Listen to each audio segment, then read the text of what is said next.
rentre à 4h02, 16h02, d'accord, et Mincha donc est annoncé à 16h20. Alors pourquoi je vous dis les horaires de la tfila avant la halacha? Alors donc c'est pour essayer d'expliquer comment on va faire pour allumer la Hanoukia du mieux possible. Vous comprenez? Oui, ah, d'accord. Je crois qu'on a beaucoup de touristes, je ne sais pas qui comprend pas. Alors, alors voilà. Évidemment, quand on allume la Hanoukia, on a expliqué déjà cette semaine plusieurs fois que le chiour, c'est que ça reste allumé une demi-heure après la tombée de la nuit. D'accord? Donc le problème qu'on a aujourd'hui, on a un double problème. Le premier problème qu'on a, c'est qu'il faut que ça dure jusqu'à une demi-heure après la tombée de la nuit. D'accord? Or, on va allumer plus tôt, puisque normalement on allume en rentrant chez nous après Arvit. Donc on est déjà après la tombée de la nuit, il faut que ça dure juste une demi-heure. Alors que là, quand on allume tôt, il faut que ça dure jusqu'à la tombée de la nuit et encore une demi-heure. D'accord?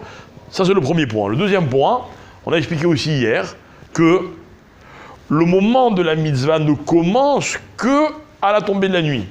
Et quelqu'un qui allume avant la tombée de la nuit, a priori, il n'a pas fait la mitzvah de Hanouka. Il a allumé un très beau candélabre, mais il n'a pas allumé la Hanouka. La Hanouka, c'est à la tombée de la nuit.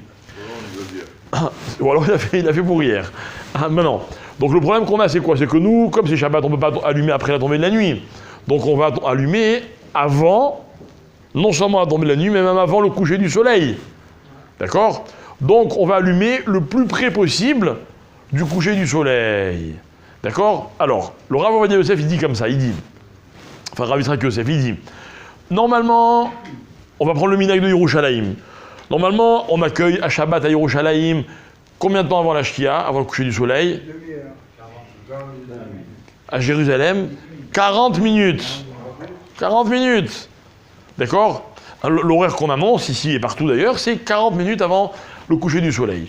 Et il dit, mais même à Yerushalayim, on accueille le Shabbat plus tard. Alors lui, le Rav, il dit comme ça, il dit, idéalement, il faudrait allumer la Hanoukia un quart d'heure avant le coucher du soleil. Donc ça veut dire aujourd'hui 16h25. D'accord? 16h25. Maintenant, comment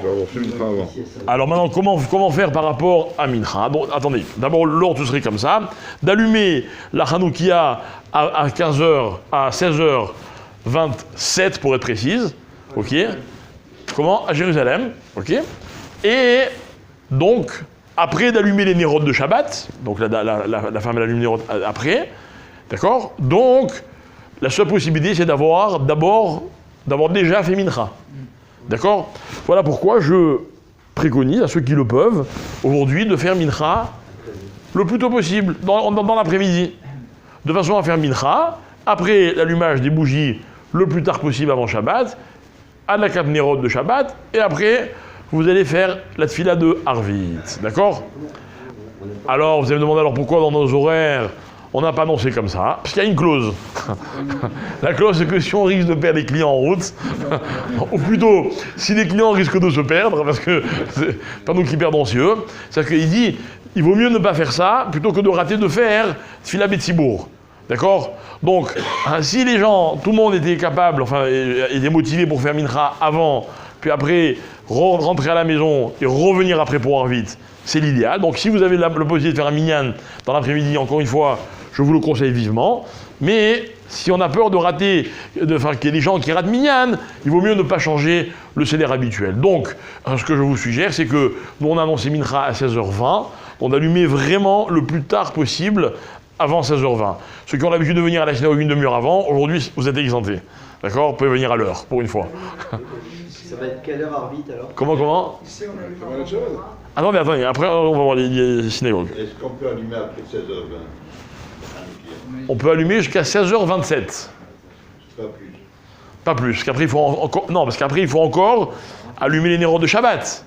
Juste après ou on peut laisser le... Non, juste après. Là on est vraiment... Et après, ouais.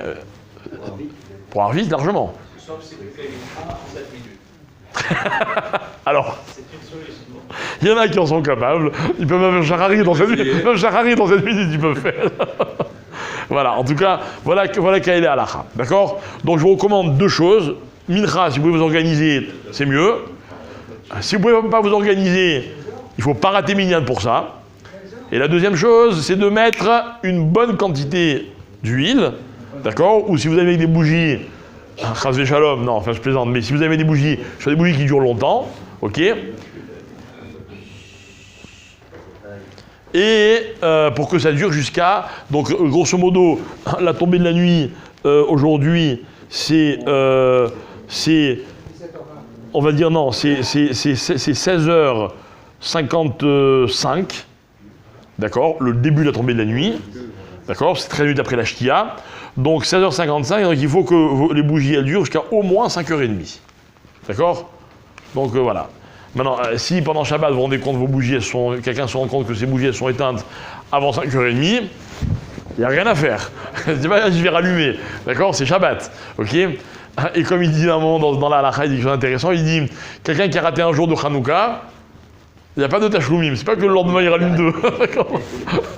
on a raté. Donc a priori, il faut s'efforcer. Maintenant, si Chadesham, ça arrive à quelqu'un, on peut aussi se consoler en disant que la mitzvah, à la base, c'est une seule flamme. Bon, même dans une Hanoukia, il y a des flammes qui s'éteignent avant 5h30, qu'il en reste une. La mitzvah, on l'accomplit. Mais encore une fois, l'essentiel, c'est de faire attention a priori. Alors, maintenant, l'ordre de l'allumage, c'est quoi? À la synagogue, aujourd'hui, on allumera, on fera mincha, adlakat nerot et arvit, d'accord? Si vous faites mincha à la synagogue à 16h20, vous allumez chez vous avant, donc la différence dans la synagogue, entre la synagogue et la maison, c'est... Non, pardon, Mechila. Vous allumez avant mincha aussi à la synagogue, d'accord? Moi, je ne serai pas là, mais vous allumerez avant mincha à la synagogue. Et la différence qu'il y a par contre, c'est à Motsai Shabbat. Ok? Motsai Shabbat, comment ça se passe? Est-ce qu'on fait d'abord Havdalah ou d'abord Hanouka? Évidemment. D'abord on sort de Shabbat, après on allume la Hanoukia. Ça c'est à la maison. À la synagogue, c'est l'inverse. Pourquoi? Parce que comme on a peur que les clients se sauvent, et que le but c'est de faire Pirsum Nissa, de diffuser le Nes au maximum, donc on fait avant l'Havdalah, avant même la fin de la Tfila, on fait avant Shir la Ma'alot, d'accord, après le Kaddish Tit Kabal, Adlakat Nerot de Hanouka, on termine Arvit et après on fait Havdalah. D'accord? Je vous souhaite un Shabbat Shalom, un bon Hanouka, et je vous rappelle que le Shabbat rentre à 16h. Enfin voilà. Hein? Non, 16h02, mais il est massé, sauf si vous allumez. Aujourd'hui, non. Aujourd'hui.